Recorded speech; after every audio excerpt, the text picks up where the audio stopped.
नमस्कार दोस्तों आमतौर पर जब लोग हिल स्टेशन जाते हैं तो बहुत जानी पहचानी जगह पर जाना पसंद करते हैं। उदाहरण के लिए नैनीताल, भीमताल, मसूरी, शिमला, कुल्लू, मनाली इत्यादि। और यहाँ पर जाकर वो पहाड़ों की खूबसूरती को देखें न देखें, परंतु अवश्य देखते हैं घंटों लंबा सड़क पर जाम, गाड़ियों की भीड़ ही भीड़ और लोगों की भीड़ ही भीड़। और दुर्भाग्यवश दोस्तों, जहां पर लोग होंगे तो वहां पर लोग अपने हस्ताक्षर भी छोड़ेंगे और लोगों के हस्ताक्षर होते हैं हर तरफ फैली गंदगी। तो भीड़ भाड़ वाली जगहों पर आमतौर पर बहुत गंदगी दिखाई देती है। मैं जब पहाड़ों में घूमने जाता हूं तो कुछ डिफरेंट करता हूं। मैं सड़कों पर घंटों पैदल चलता रहता हूं और नेचर को एंजॉय करता रहता हूं। और जहां पर सड़क के किनारे मेरा मन करता है, मैं लैंडस्केप में उतर जाता हूं या कहीं पर चढ़ जाता हूं और फिर बहुत देर तक वहां पर बैठा रहता हूं और प्रकृति को महसूस करता हूं। रास्ते में ढाबों में या छोटी मोटी चाय की दुकानों में रुकता हूं, चाय, कॉफी या हल्का नाश्ता लेता हूं। दुकानदारों से आत्मीयता से बातें करता हूं, उनकी बातें सुनता हूं और कुछ अपनी बातें सुनाता हूं और आगे बढ़ जाता हूं।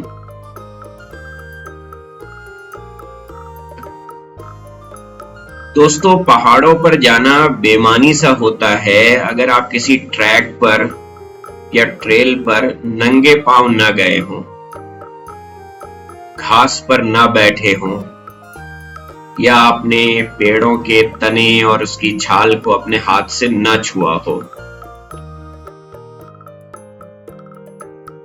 मैं एक फिजिक्स का टीचर रहा हूं और लगभग 25 वर्षों तक मैंने बच्चों को इंजीनियरिंग और मेडिकल एंट्रेंस के लिए फिजिक्स पढ़ाई है।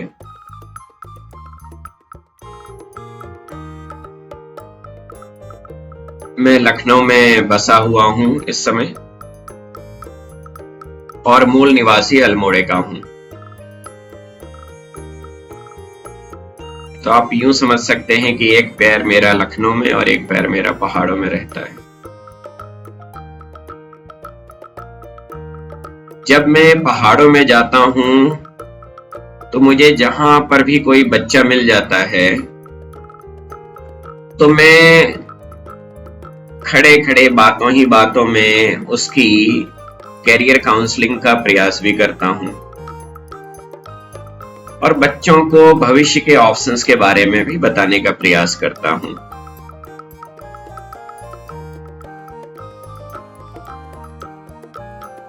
और दोस्तों, पहाड़ों में इधर उधर जाते समय मैं एक और काम करने की कोशिश करता हूं, वो है पहाड़ों में फैलती जा रही गंदगी के बारे में लोगों को जागरूक करने का प्रयास करता हूं।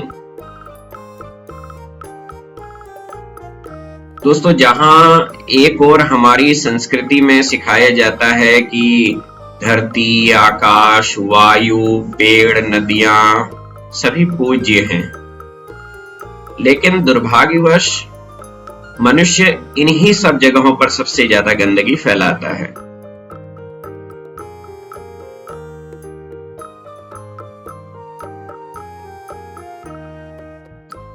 लोग इतनी सहजता से सड़क पर या सड़क के इर्द गिर्द इतनी सहजता से गंदगी को फेंक देते हैं जितनी सहजता से इंसान सांस लेता है। तो दुर्भाग्य की बात यह है कि लोगों को गंदगी फैलाते समय बहुत सारे लोगों को यह एहसास भी नहीं होता कि वो कुछ गंदा काम कर रहे हैं।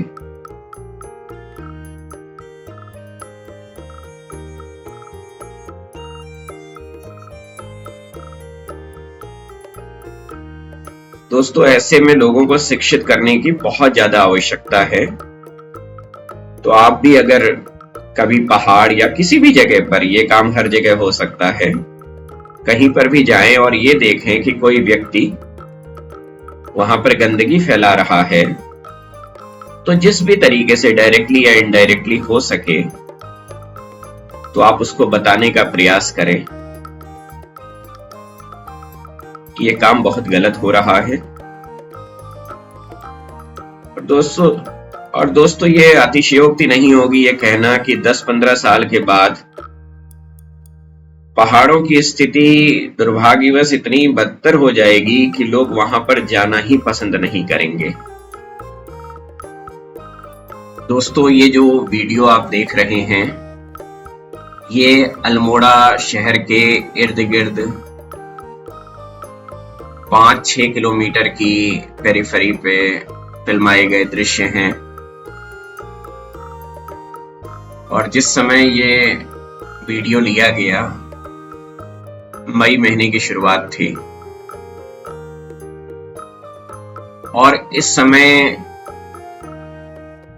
समस्त उत्तराखंड में, जहां पर कि चीड़ के पेड़ बहुतायत में हैं,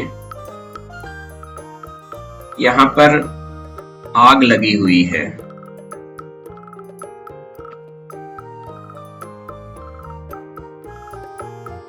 कुछ लोग जानबूझकर जो चीड़ के पत्ते होते हैं, नुकीले पत्ते होते हैं, जिनको हम लोग कुमाऊनी भाषा में पिरूल कहते हैं, उनमें आग लगा देते हैं। और जब जमीन पे उनमें आग लगा देते हैं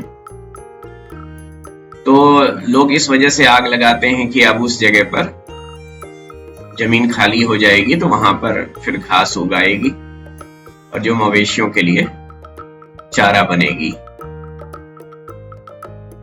कभी कभी एक्सीडेंटली कहीं कहीं आग लग जाती है, शरारतवश भी आग लगा देते हैं। तो आग लगने का जो भी कारण हो, सैलानियों को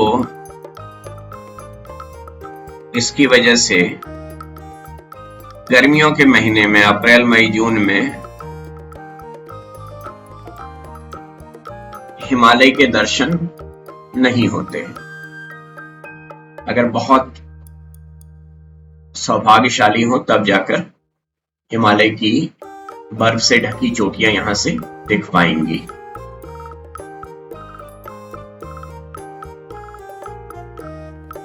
आग से पर्यावरण को जो नुकसान है, खैर वो तो बहुत बड़ा नुकसान है, उसकी चर्चा यहाँ पर नहीं हो रही है। मैं सैलानियों के पॉइंट ऑफ व्यू से अगर अपनी बात रखूं तो ये गर्मियों के महीने, अमूमन अप्रैल मई जून वाले महीने पहाड़ों में घूमने के लिए बहुत अच्छे, मेरी राय में बहुत अच्छे नहीं माने जाएंगे।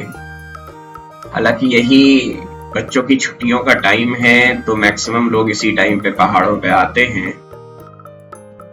और ऐसा नहीं है कि उनको पहाड़ों में आने पर इस समय मजा नहीं आएगा, लेकिन अगर उनको असली मजा लेना है तो वो तभी आता है जब थोड़ी कसकर बारिश हो चुकी हो।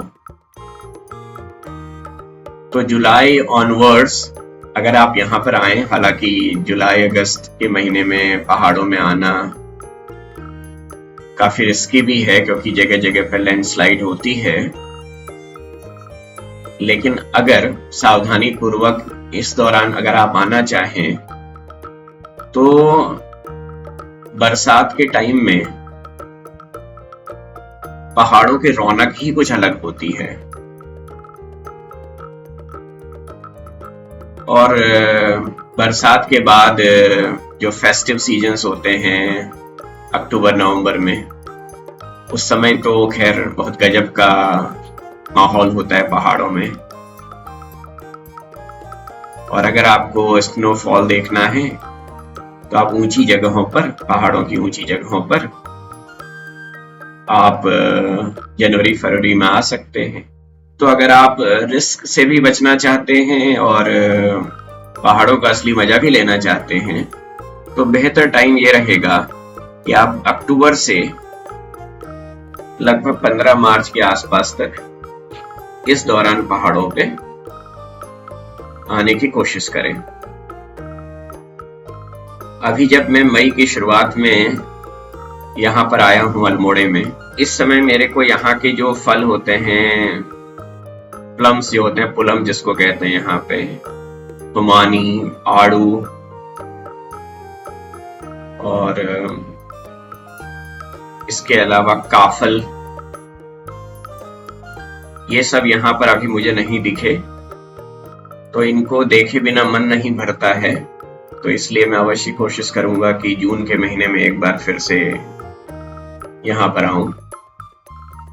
और पहाड़ों में अगर आपको आना है तो अगर आप चाहें तो बहुत कम बजट में यहाँ पर आ सकते हैं। थोड़े दूरस्थ इलाकों में अगर आप रहना पसंद करेंगे तो आपको 1000 रुपए के अंदर भी यहाँ पर कमरे ठीक ठाक रहने लायक मिल जाते हैं। और ट्रैवलिंग के लिए आप शेयर टैक्सी या जो बसेस होती है, रोडवेज की बसेस, उनका प्रयोग कर सकते हैं। और अगर पैसा आपके लिए बहुत बड़ी समस्या नहीं है तो आप 5-6 दिन के लिए अगर पहाड़ों की यात्रा पर आते हैं तो कोई टैक्सी आप हल्द्वानी या काठगोदाम से, जहां से भी आ रहे हैं आप, वहां से आप हायर कर सकते हैं। टैक्सी हायर करने से फायदा ये होगा कि आप जगह जगह पर रुकें और रुकने के बाद उस जगह पर नेचर को जी भर कर देखें, तभी पहाड़ आने का दोस्तों मजा होता है। तो दोस्तों आज के लिए बस इतना ही। किसी अन्य वीडियो में फिर से हम लोग मिलते हैं। तब तक आप अपना खूब ध्यान रखिए, खूब एक्सरसाइज करते रहिए, योगा करते रहिए, खूब एक्टिव रहिए, खूब खुश रहिए। नमस्कार दोस्तों, धन्यवाद।